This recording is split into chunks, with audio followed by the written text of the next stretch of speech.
UP में हुए उपचुनाव में इस बार बीजेपी का जादू चला और पार्टी ने 9 में से 7 सीटें अपने नाम कर ली हैं। बाकी बची 2 सीटों पर समाजवादी पार्टी का कब्जा रहा। लेकिन गौर करने वाली बात है कि सपा ने जो 2 सीटें जीती हैं उनमें एक सीट सपा का गढ़ सीसामऊ भी रही और बीजेपी इस सीट पर सपा का किला भेदने में नाकाम रही। कानपुर शहर की इस सीसामऊ सीट पर इस बार समाजवादी पार्टी और बीजेपी के बीच कांटे की टक्कर थी।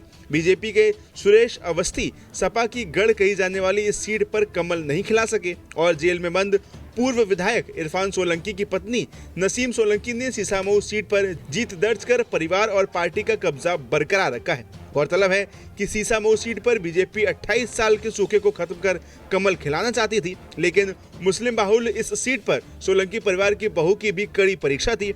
पूर्व विधायक इरफान सोलंकी को आगजनी मामले में 7 साल की सजा मिलने के बाद उनकी सदस्यता रद्द होने से सीसामऊ सीट पर उपचुनाव हुआ था, जिसके बाद समाजवादी पार्टी ने इरफान सोलंकी की पत्नी नसीम सोलंकी को मैदान में उतारा। उनका मुकाबला बीजेपी के सुरेश अवस्थी से था। वहीं इसके साथ ही नसीम सोलंकी की भावनात्मक अपील काम कर गई और कम मतदान के बावजूद उन्हें 8,564 वोट से जीत मिली। वहीं अगर इस सीट पर आए परिणामों की बात करें तो नसीम सोलंकी को 69,714 वोट मिले। उनके बाद बीजेपी के सुरेश अवस्थी को 61,150 वोट मिले।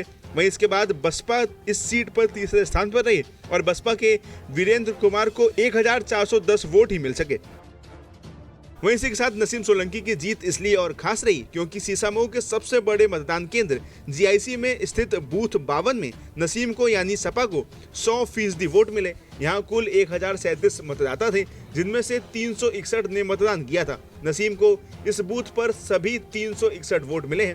भाजपा या अन्य किसी भी प्रत्याशी को एक भी वोट नहीं मिल सका। इसके साथ ही एक और वाकये ने नसीम की जीत को और इंटरेस्टिंग बना दिया। दरअसल यहाँ नौबस्ता गल्ला मंडी में जीत हार के लिए 14 टेबल पर 20 राउंड में मतों की गिनती हो रही थी, जिसमें सुरेश अवस्थी 11 राउंड जीतने के बाद भी हार गए। साथ ही अगर बसपा की बात करें तो 48 बूथ ऐसे थे जिसमें बसपा को 0 वोट मिले हैं। वहीं आपको बता दें कि सीसामऊ सीट पर पिछले 25 साल से समाजवादी पार्टी का कब्जा रहा है।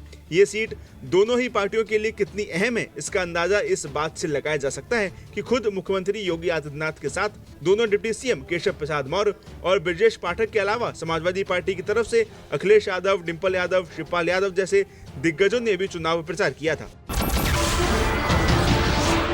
नमस्कार, मैं हूं मानक गुप्ता।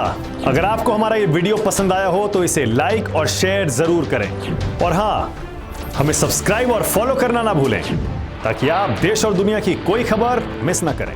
तो जुड़े रहिए हमारे साथ और देखते रहिए न्यूज़ 24।